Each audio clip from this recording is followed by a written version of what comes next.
It's giving Ariel. Like, she's giving Ariel, yes, with her daughter. Yeah. No, but even daughter is Ariel. Yeah, but even like Therion right now, where he's like, I love above, daddy, and she's like, go pick up the trash because humans are stupid. Like, it's so Therion's giving Ariel today. Yes. I'm Kat. And I'm Cass. And you're listening to Two Book Bitches. Welcome back. Hello. To our podcast where we tell you things and you listen. Hopefully. Where we pronounce things wrong. Oh my gosh. All the things wrong. Like, literally everything. It's so bad. Like, I promise I'm literate. You know what, though? Like, if it's a word that's not real, like, it's not our fault. How am I to know how this is said? And other thing, I was talking about this with someone. And I was saying how you should be able to tell people, like, hey, I'm about to say a word I've only read in a book. And I've never heard out loud before. Yeah. You know what I mean? Because I cannot remember what word it was. But when I said it, they were like, oh, that's not how you pronounce it. And I was like, okay, but like I've only ever read it. Like I've never said it out loud in a conversation because it's not like a very typical word. 100%. And I think that there should be some leniency on that. 100%. Because if you're not giving me... Like, I deserve clemency.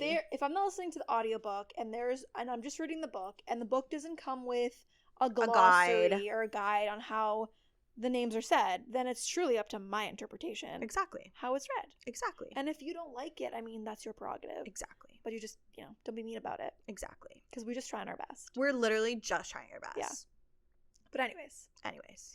So, we're back with House of Sky and Breath. Correct. And today we're doing chapters 25 to 33. Yes, if you're reading along with us. Yes. And so, where we left off last time, Rune was captured by the Reapers and brought into the sewers. Yes. And Bryce follows after them, and they tell her that they have a message from Napoleon, just kidding, Apollyon, the Prince of the Pit, who says that he's starting a war and wants a worthy opponent this time and wants to face Bryce at her full powers.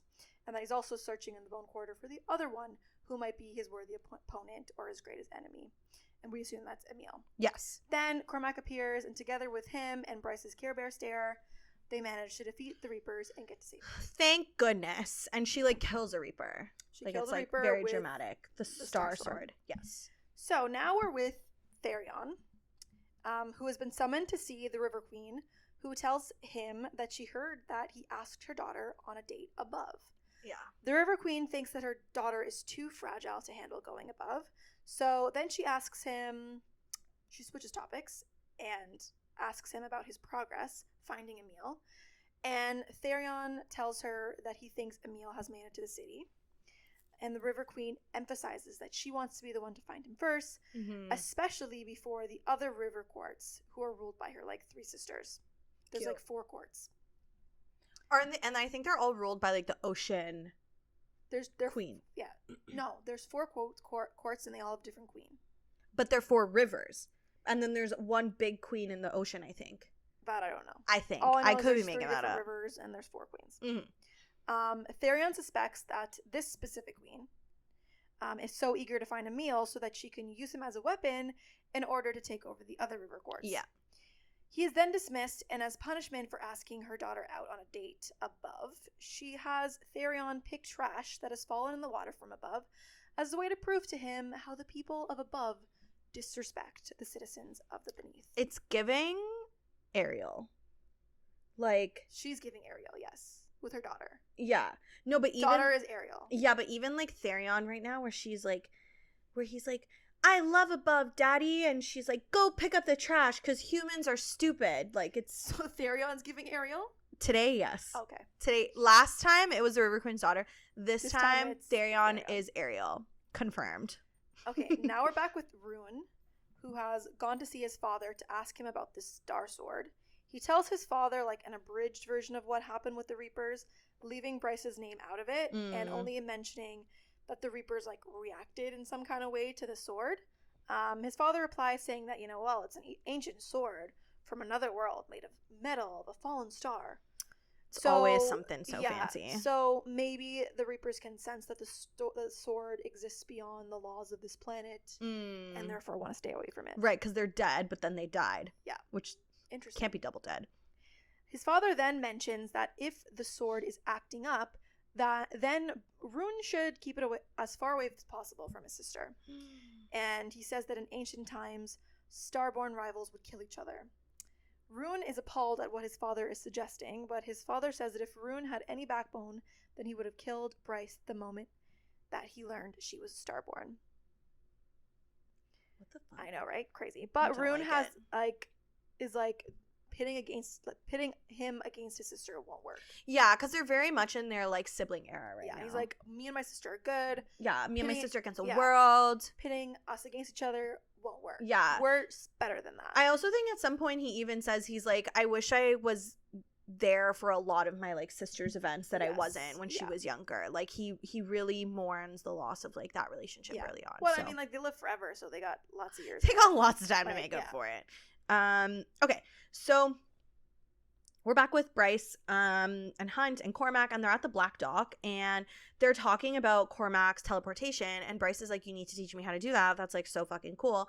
And Cormac is like, honestly, it was once a gift of the Starborn. And Hunt is like, if Bryce learned it, she'd be unstoppable. So like, honestly, she's probably gonna learn how to do it, right? Yeah, like possible. I feel like it checks out, makes sense. I feel like she's gonna be very powerful. Yes. I get the vibe that she's going to be very, very powerful. Let's just hope there's no situation where she has to give up her powers. I'm so sick and tired. So sick and tired of that. I don't want that. Okay. And they're also discussing where the Reapers came from and if they believe that the Prince of the Pit sent them. I think, or if it was someone else. I think if you remember in the last episode. Pepper's just like, she has no respect for personal space. Yeah, she's just loving me right now. I think you remember in the last episode that we did House of Sky and Breath, we were like, why would he send them if he wants them to train? Like, blah, blah, blah, blah, blah. Yes, so the group is also thinking the same thing. They're like, is it the Prince of the Pit or is it someone else? Like, what's going on here? Like, what's really the motive? Either way, they decide that they're going to find some way to look for Emil in the Bone Quarter, but Hunt and Cormac don't physically want to go. Bryce calls Jessica, who agrees to send her like death marks so that they can cross the river. And before Jessica hangs up, she's like, oh, why don't you start wondering why Danica was always around the gallery? Boop, hangs up. She's always dropping like hints like this. And I'm like, oh my god, how much more can Bryce take of this? Honestly, like at this point, she really just doesn't know her friend at all. No. Like, were they even friends? No, like not at all. Like what the fuck? I'm unsure at this point. And I think like in response to this, Bryce was like thinking, she was like, oh well, she just liked to hang out with me. But that's clearly not the case. Like Jessica knows something. Yeah, something's amiss. Something is up.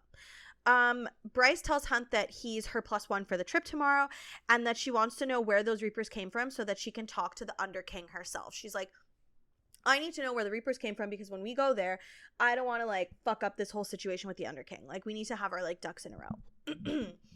Back at the apartment, Declan and Ethan are combing through camera footage of the Black Dock, while Hunt, Bryce, and Rune are there for moral support because they all just need to be like buddy-buddy at all times. Declan is also trying to create a program that will look through footage of Danica and Jessica's library. And then mind to mind, Bryce is admitting to Rune that she can't take much more of Danica's surprises, and it feels like she never really knew her. She's like, I don't know how much more of this I can do. I feel like at every corner I turn, it's like I learned something new about my friend that I didn't know before, and now I'm just like, I have no fucking idea who this bitch is. Which, true. Rune is like, Danica loved you, and Bryce is like, sure, but why was Danica always poking around the library? And remember, like, in the library, there was a lot of, like, banned books that you're not supposed to have, like, so it's possible that Danica was probably doing research for one of her little, like, rebel projects, TBH. Rune promises her that they're going to figure it out, and they eventually find one of the Reapers on the camera footage, but it just kind of, like, pops in out of nowhere, and they're still combing through all the camera footage when Bryce is like, you know what, I'm going to the gym, and Hunt decides to follow her. And that's where we get that little conversation between like, I think it was like what, Ethan? It was Ethan, like Rune, maybe? Yeah. And he's like, Hunt. Oh, what would have Connor picked? Therion might have been there too. Yeah, maybe. But basically the conversation is like Hunt leaves even though there's a Sunball game on, and they're like, oh, who would have Connor, like, what would Connor have done? And Ethan is like, oh, he would have stayed to watch Sunball. And then they're like, what would have you done, Ethan? And Ethan's like, I would have gone with Bryce. So that's where my theory of, like, he has a crush on Bryce comes from. I still think they're just friendly. You let us know what you think. I get little baby crush vibes from the both of them. I don't know. Maybe. I don't believe it. I'm still conflicted on it, but Okay. we'll touch on it later because We'll it comes touch up on again. Okay, good. Bryce and Hunt, in fact, don't go to the gym. But instead, they meet up with Juniper and Fury at the meat market. I also don't go to the gym when I say I'm going to go to the gym, so I relate to this on a deep level. Bryce thinks that maybe where the weary souls find relief could mean the meat market. Bit of a stretch, but okay. That's like a big stretch, but sure. Yeah, so the four of them split up to look around the market, but by the time they meet back up, they still have found no sign of Emil. Mm-hmm. Hunt can sense that Juniper is like kind of uncomfortable with being in the meat market, and then he asks Fury about it, and Fury tells him that Juniper's brother was a fighter here, and that he got scammed into working for the Viper Queen. Ooh. And there ended up being like no way out of his contract with her. Ugh. And then he ended up dying in a fight 10 years ago. That's so sad. Yeah, so she doesn't really like being there, and she hates like what it represents. And Viper Queen must be stopped. Right. After this, Bryce and Hunt eventually do go to the gym, which quickly turns into a different kind of workout session, with Hunt going down on Bryce literally right in the gym. Yeah. Anyone could walk in. Luckily, they are alone, and Hunt uses his like special powers to like block the door, or, like wipe out the security cameras, and uses his wings to shield the windows. So I don't know. Yeah. I think like the way I pictured it was, isn't she sitting on a counter? She is sitting on a counter. The way I pictured it is she's sitting on a counter. He takes out the security cameras with his electricity or whatever, and his wings are kind of blocking her from view of like the windows. That's exactly what I just said. Yes. I thought you meant his windows. I thought you meant his wings were physically blocking the windows. No, I said he took out. No, his wings are blocking the view of her from the windows. I'm so dumb. I thought she said his wings were up against the windows. No, like blocking the windows. Okay. It's okay. Whatever. We say the same thing, but it's we all understand. Either way, girlie's getting eaten out. Yes. Anyways, where was I? Right. She was getting eaten out. Luckily, they're alone. Turns out to be a super fun time with Hunt literally is like zapping her clit, which is apparently an amazing feeling. Oh my god, yeah. He like puts lightning in her puss. Like I forgot about that. Yeah. That's crazy. While he's going down on her, she's like losing it. She's like losing her mind, her marbles, all of it. And she tells him that she loves him. Which she thinks like, oh shit, I just ruined the moment. She's like, fuck. But turns out he likes it. And that just like gets him even like going even faster. And then when she finishes, he tells her that he loves her too. How do you feel about love admissions during sex? Like for the first time. Like first time love admissions that happen during sex. I don't hate it. I don't hate it. I just don't believe it sometimes. But I feel like, you know what they say, like when you're drunk, you say the truth. Because like drunk your inhibitions minds are like speak sober thoughts. Yeah, like your inhibitions are gone. Mm-hmm. Like when you're in a moment like this, maybe, you know, I can see both ways of it being like, well, maybe like you're just feeling feels and it's like not what you really want. But also maybe you're so into it that like you're not even thinking, so your inhibitions are gone, so you say what you're... Yeah, like you're not thinking about the consequences. Yeah, you're just like, oh my god, I love you. You're actually thinking, you know? Yeah, fair. I always like interpret it more as like I'm just feeling all the feels and I'm like hormone rattled, so like I just have to say something. True. And in fact, later on, he asks like, oh, you were under duress. Like, did you actually mean it? Duress. That's what he wants to call it? Duress? That's what he calls it. That's cute. But before we move on, like, this is the spicy pepper rating scene. I'm giving it a 4. I give it... I like the lightning to the puss. I thought that was a fun touch. See, I was like, interesting. You were like, what a choice. So, like, for me, a 3.5. What if she had a pacemaker and he didn't know about it? Dead. True. That's a crazy... I'm sorry. That's a... Now that I'm reflecting, hold on. That's a crazy thing to whip out without asking. Lightning? Yeah. So for me, it's a 3.5, I think, because of the lightning. Because, like, it's interesting, but also interesting? Like, you know? It's not funny, haha. Like, funny, weird. I don't know. Yeah. So, it didn't tickle your fancy, so to speak. Okay. Fair. So, anyways, we're back in their room now, and again, they're talking about what they just said to each other, and, like, he wants to make sure that, like, she means it, and she does, and obviously what this means for their relationship moving forward. And they debate what to call each other now, but like boyfriend, partner, lover, they all just don't seem right. They don't sound right for them, you know? True. Hunt asks, like, what about mate? Which is the term that angels tend to use to call their, like, life partners. Mm-hmm. But Bryce says that to, like, the Fae, mate is, like, a very serious term, meaning, like, a lifetime commitment that is very binding. Like, it's very serious. Yeah, it's not just like a marriage. Yeah. Because, and I think the book talked about this a little earlier, and we had chatted about it. Like, the angels did mention, like, mate is basically just saying, like, you're married almost. Yeah. It's like, oh, my husband, my wife, yeah, my whatever. Whereas this is a bit more like soul binding. Like, there is a link. It could be physical, but you could feel like a link between your souls or whatever. Mm-hmm. And Bryce just wants to make sure that Hunt, like, understands, like, what it means when he's, like, telling people that she's his mate. Yeah, because depending on who hears it, they'll it can mean interpret, something like, different differently. things. But they do decide that mate fits them, and that's what they will be calling each other moving forward. And it's interesting because, like, it's a very different approach to the whole mate thing compared to, like, ACOTAR. Because, like, in ACOTAR, they talk about, like, how they feel the mate bond, like, snapping into place. Or it's how, like, or they'll sometimes describe it as something that they always knew, like, they always felt. It's like, very, it's definitive. A mate. Yeah. Whereas here it seems like almost a bit more choicey. Like, you could pick it. Less, like... I wonder how that'll come into play. Yeah, like, the way they describe it right now, it almost seems a bit more like you have a choice in the matter. Yeah, you're my mate. Yeah, whereas like, in ACOTAR, it's kind of like... You're my mate. It is or it isn't. Yeah. You know? Yeah. So it's a bit more definitive. And I feel like the mate thing in ACOTAR, because it, like, it is or it isn't, like, it doesn't always work out well. Like, you might not be in love with your mate. Exactly. Like the whole Elaine and Lucien thing. Situation. Or even Reese's parents technically were mates, but they didn't like each other. Yeah. So it'll be interesting to see how this plays out. And I think intrigued. I know something.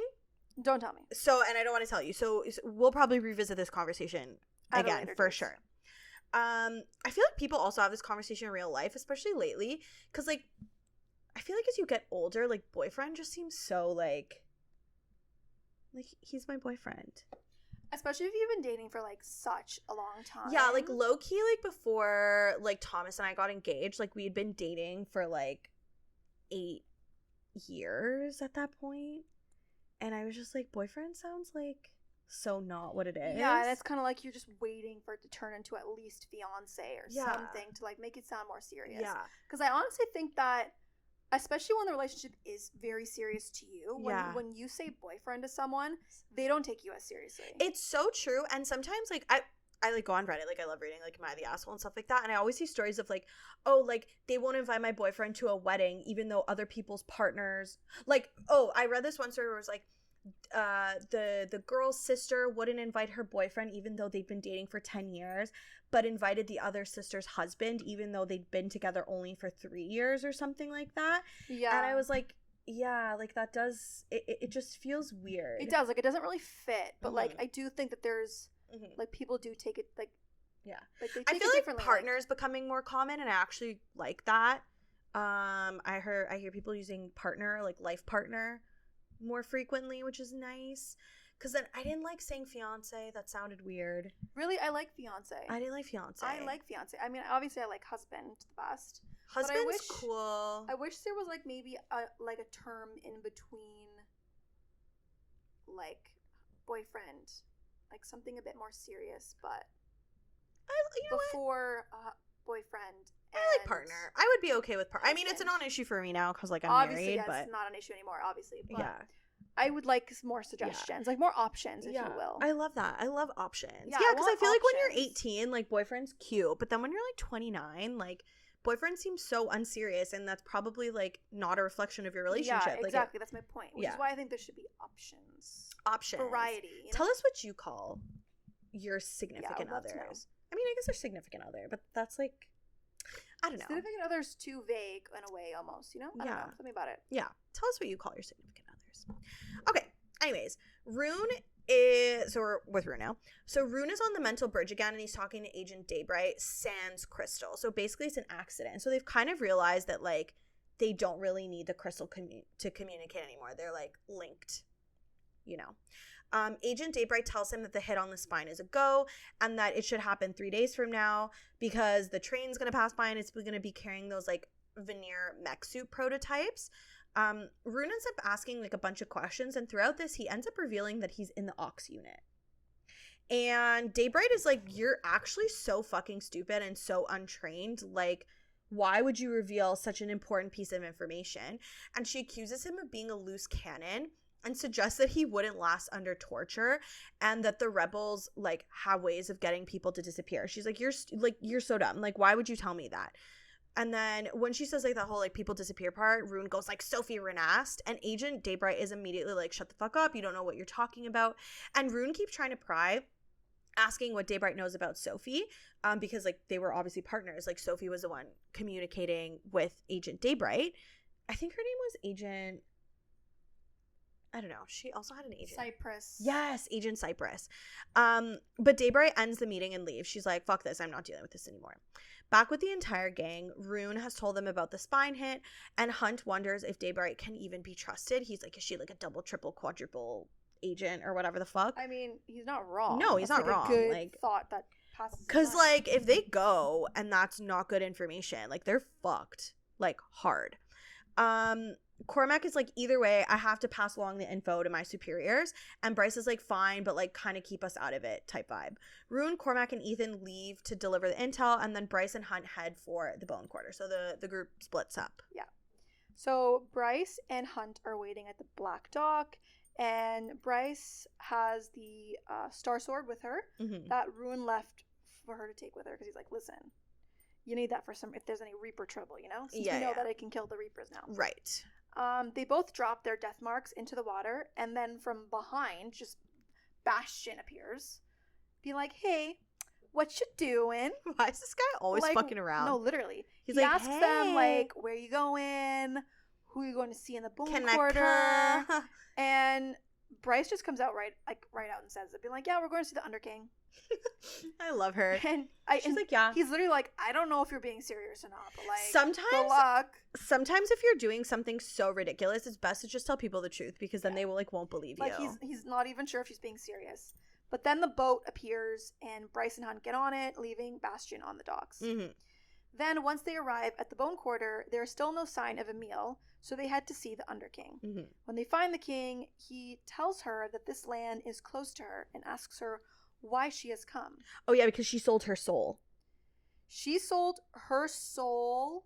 She sold her place in the Bone Quarter. In the Bone Quarter, like afterlife. Afterlife for Danica to have one. Yes. Because Danica already lost hers. I forget how, but yeah, she basically gave it up so that Danica could like rest. Yes, essentially. but that means that Bryce can't rest. So that's why he's like, it's closed to you. Like you're not allowed to be here. No, I think he means it in the sense that like she's alive. Like, why are you here? Well, that too. But I also took it to mean like the Bone Quarter's permanently closed to her, like even after the fact. Oh, okay, sure.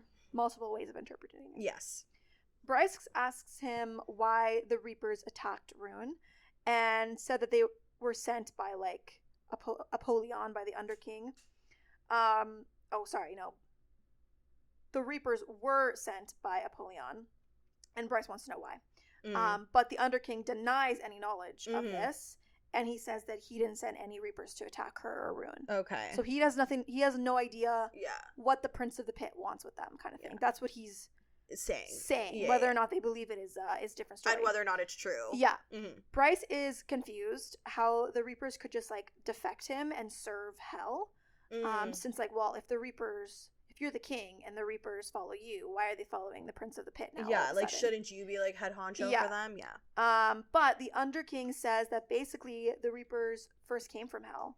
So who was to say that the Reapers that attacked her were even his Reapers? That's true. So essentially there are multiple Reapers ruled by different people. Okay, so this is something that I learned. So I was picturing the Reapers as Dementors, first of all. I'm picturing them as Grim Reapers. Oh, like the whole... Yeah. Okay. I was picturing them as Dementors, and I was picturing them as faceless. So I thought they were just a collective group of beings, and all of them were Reapers. But apparently you can tell the Reapers apart, because when they were looking at the footage, they were like, that's him! And I was like... That one's got a mole on his face. That one only has one tooth. He was like, no, that one's so much taller. The one that jumped me was shorter. Which is why I'm picturing, like, Reapers. Now I'm just picturing like zombie looking things in cloaks. I'm picturing a Grim Reaper. Okay, fair. Like multiple of them. But I also picture Grim Reapers as all looking the same. So it's just so funny to me that, like, there's distinct Reapers. It's like, Fred, the Reaper Fred. Like, that's him. Like, do they have names? I don't know, but I would love to know. Anyways, Hunt and Bryce believe that the Underking is telling them the truth and that he obviously doesn't really, like, know who these Reapers are and what master they serve. Yeah. And then Bryce asks him if he knows anything about Emil and Sophie's whereabouts. Mm-hmm. But the Underking swears that there are no living beings on this island apart from Bryce and Hunt at the moment. So essentially, ATM. they're not there. Okay. Bryce asks where the pack of devils are, but the Underking says that she is not entitled to speak to them. She asks him if Leava is here, and he says that fire sprites don't come to the Bone Quarter. Bryce asks again where the pack of devils are, and he says that Danica was here, but that the dead dwell here only until loved ones either forget or don't come asking. But then they are herded through the gate to become first light or second light.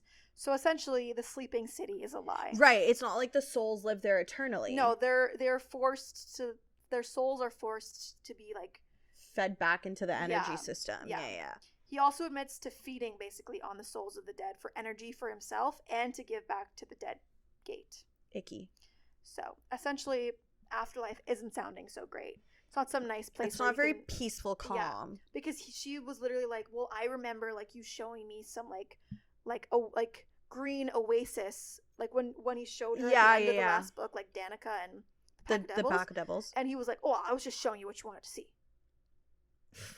So I would literally I'm confused though, because this means that, like, does this mean that all the souls now are just like first light again and that there's no real afterlife, or is he also lying to them? I'm confused. I mean, again, you'll see more of it as you get on in the book, but I think it's more so that there is no solid afterlife. Sucks. Yeah.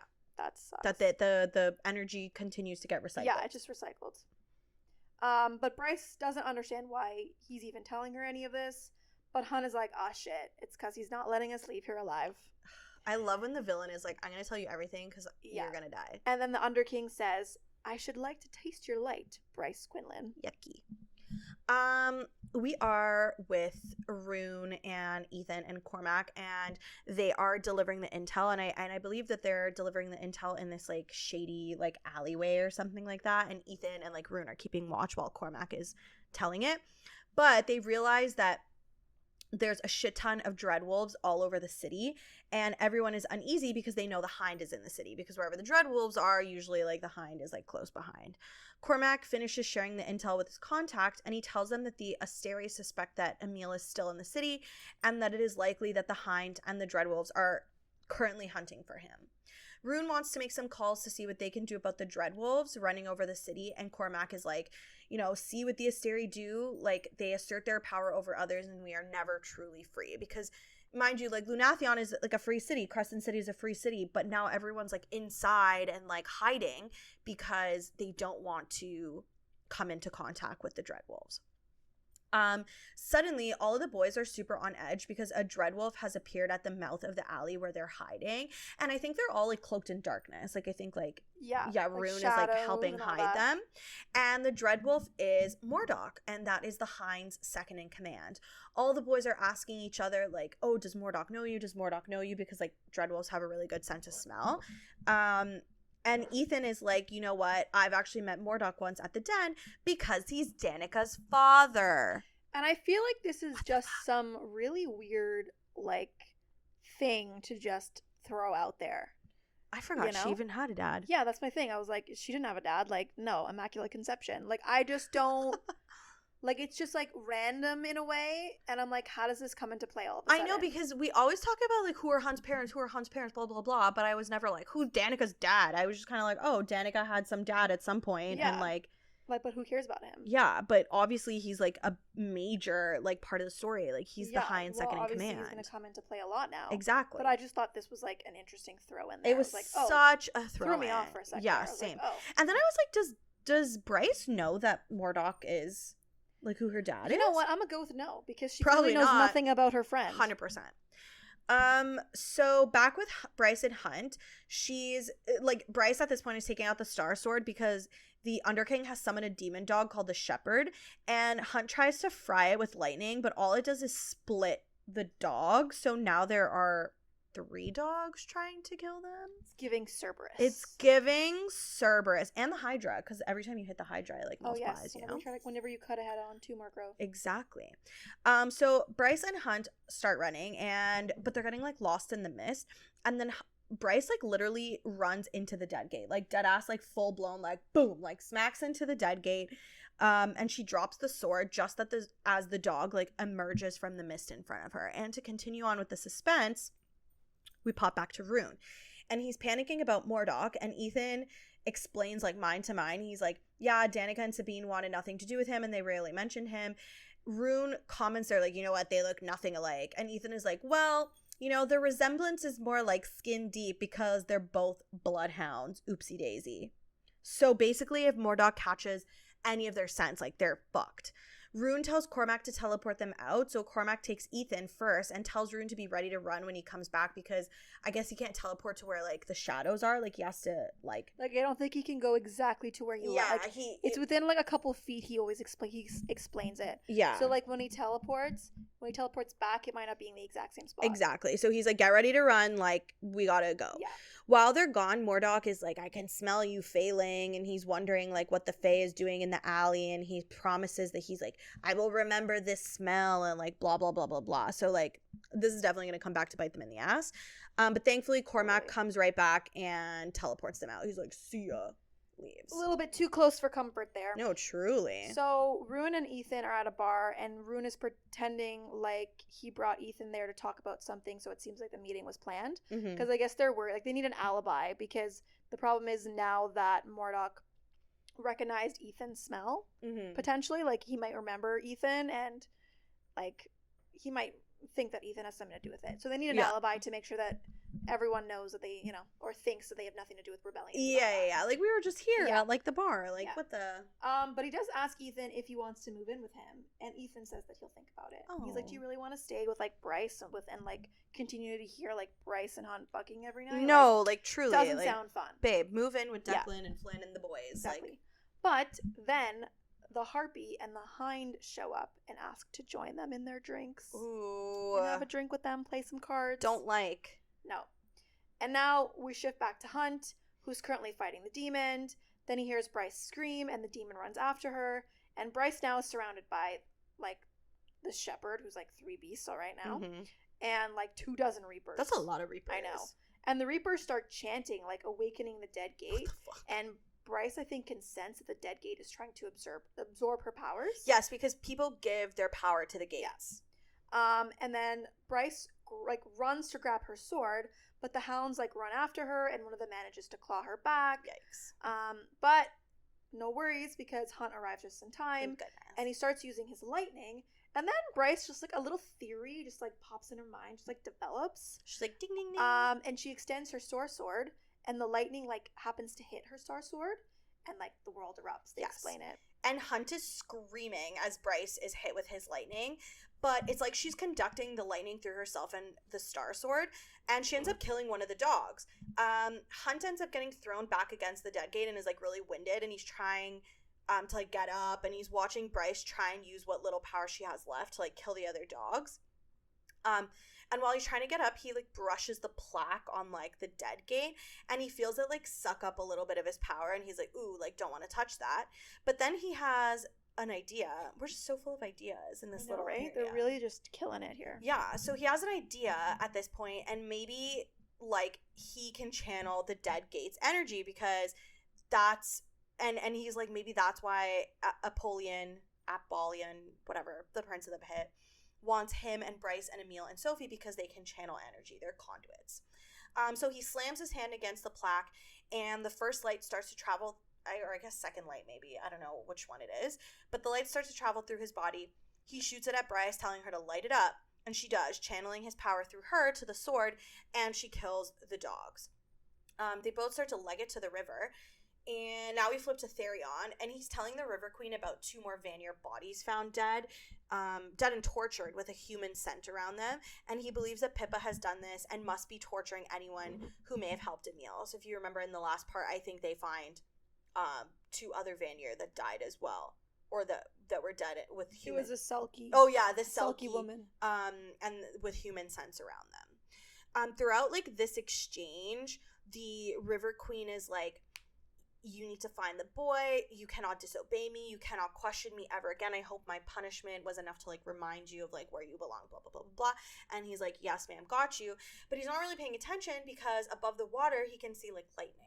And he's like, oh, like it's not the River Queen that's making a storm, and like there wasn't supposed to be lightning in the forecast today. So he kind of puts 2 and 2 together and is like, clearly it's like Bryce and Hunt.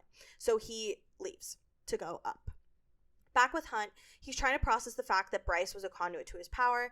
They finally make it to, like, the river's edge, and they do this just as Therion appears, and he gives them his, like, wave skimmer while he follows, like, behind them in the water, and all I can picture is, like, they're on the wave skimmer, and Therion's just, like, a little dolphin. Like, that's a good picture. Like, hopping in and out of the water. But it's not a peaceful trip. No, it's not a peaceful trip, because they can't have a peaceful trip. That would be too easy, because Sobex are in the water trying to eat them.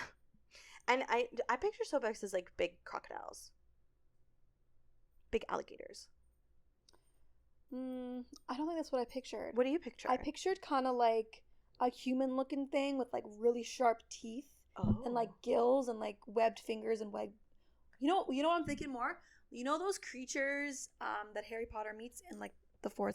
The mer people? Yeah, I guess like the creepy ones though. Yeah. They're not mermaids. They're yeah, kind of like with sharp teeth. Like that's what I'm picturing. Yes. But Agreed. maybe you're right. I don't know. I wonder if Sobex are, like, real. Like, if she pulled them from somewhere. From kind of mythology? Yeah. Possible. I don't know. Should I Google it? She might have also described it, and the description went right over my head. Oh, 100%. Like, I was like, I don't care how you describe them. I'm going to picture them how I feel like it. Right, okay. Sobek is an Egyptian god. Am I right? He is the lord of crocodiles and is depicted with a crocodile head. All right, Cass wins. I'll put a picture up, but, like, that's kind of the vibe. Okay. I shouldn't doubt you. I don't know. I just got like vibes from it because she loves to pull from mythology. So I was like, I feel like this looks like a crocodile, you know? So yeah, the Sobex appear. They're trying to eat them, but Therion is taking them out one by one. He's like using like pressurized water to basically like fuck them up. They finally make it back to Bryce's apartment, looking like a hot mess. Bryce is like, where's Rune and Ethan? They should be back by now. And that's when everyone finds out that Ephraim the Hind and her Dreadwolves have entered the city. And Bryce is like, I have to find my brother.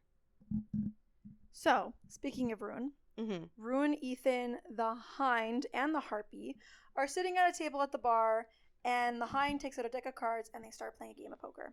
This is, like, so out of pocket. Like, what? The Hind and the Harpy are trying to provoke them. The Hind keeps telling, like, Rune things that she knows about him, which kind of makes Rune, like, unnerved about the fact that, like, clearly the Hind is keeping tabs on him. Like, she's like, I heard you slept with like a fawn or like stuff like that. Like she knows like intimate details. Yeah. And Rune asks the Hind why she's even here, and she tells him that like his father suggested that she meet Rune, and she agreed. So interesting. That's weird. But that's the Hind suspicious. starts teasing Ethan, saying that Ethan has been lusting over his dead brother's love, and this riles up Ethan. So maybe you could be right.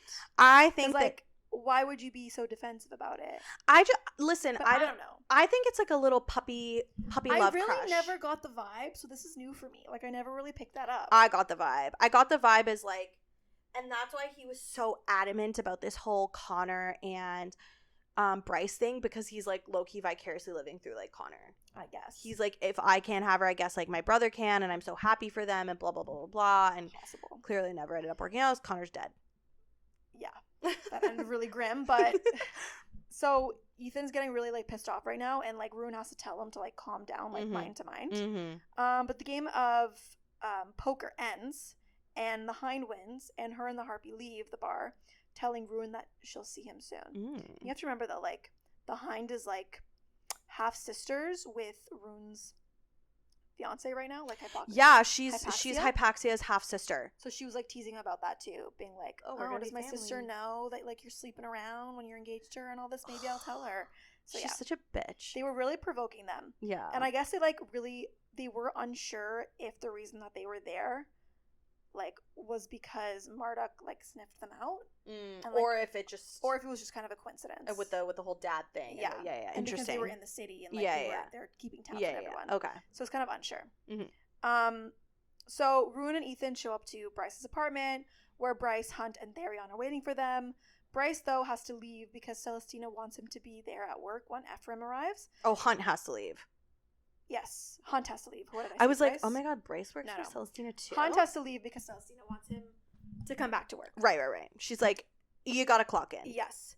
And, but Rune's basically like, well, we know that Ephraim's arrived because they found out the hard way when they met all his croonies, aka the Hyde and the Harpy. Right. And like I said, like, Rune isn't sure if they showed up at the bar because Rune, like, or because Marduk, like, recognized Ethan's scent, or if it was, like, more of a coincidence, or maybe, like, they're unsure if maybe now that, like, they know that they're involved. Like they know that we know that you know that I know. Yeah, but in fact, Hunt asks Rune if they know about them and their involvement in the rebellion, but Hunt is like, or Rune basically says, well, if they knew about our involvement, I'm sure we'd be dead by now. Yeah, like we'd be fucking dead and murdered, so there's no way. So Hunt leaves to go to work, and Rune tells Bryce that she smells different, but he can't explain what he means by that. And Bryce was like, stop smelling me, that's creepy. And they start debriefing about all the shit that they all went through that day. I think someone else mentioned the scent too. I think Cormac did as well. But, like, why did she smell different? Because of the mate bonding thing? Or the sex. Oh. Yeah, that's what I was thinking too. But it's either the sex or they might be trying to, like, tip us off to the mate thing. That maybe it is deeper than... starting to snap into place. Yeah. Because in ACOTAR, when they're mates, it's like they talk about the smell all the time, right? Like, they smell like each other. So you can interpret it one of two ways. You can say, oh, it's just because they're having sex, or maybe the mate bond, there's more depth to it than, like, they're alluding to in this book. But that's where we leave you with this one.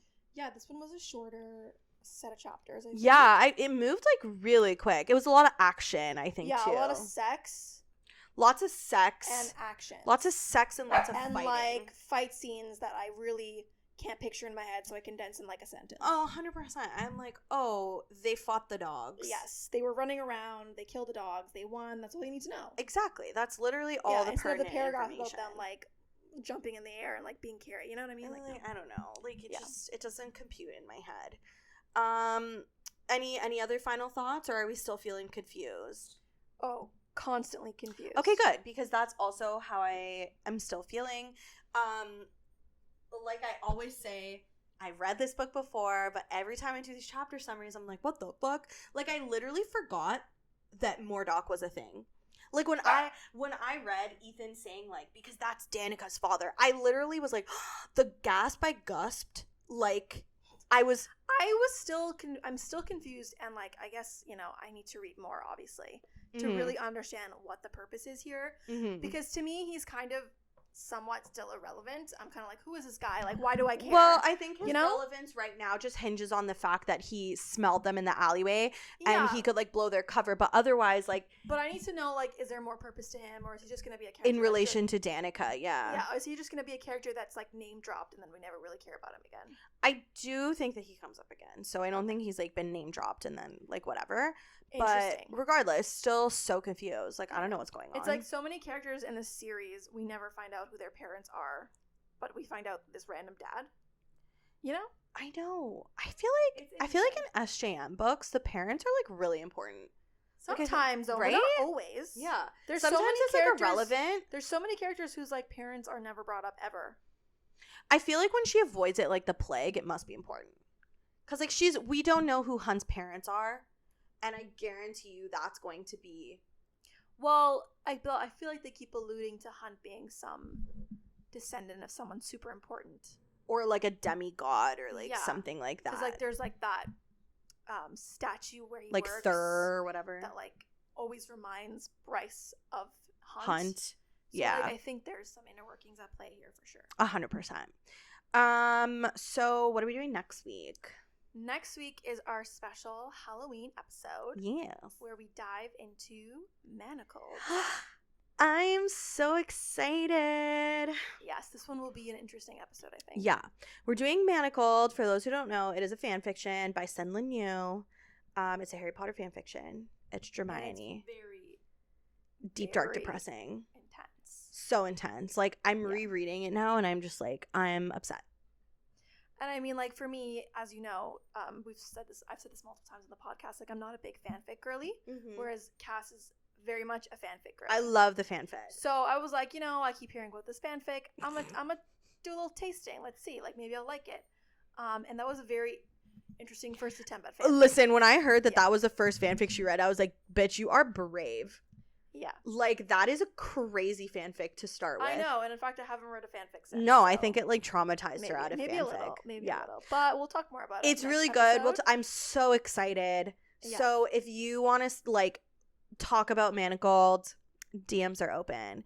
Otherwise, all the, episode description and all our socials and stuff you can find in down below, regardless of where you're listening, whether it's like Apple, Spotify, or YouTube.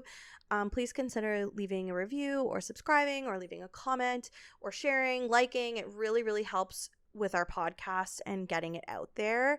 Our DMs are always open on Instagram, and we love you guys.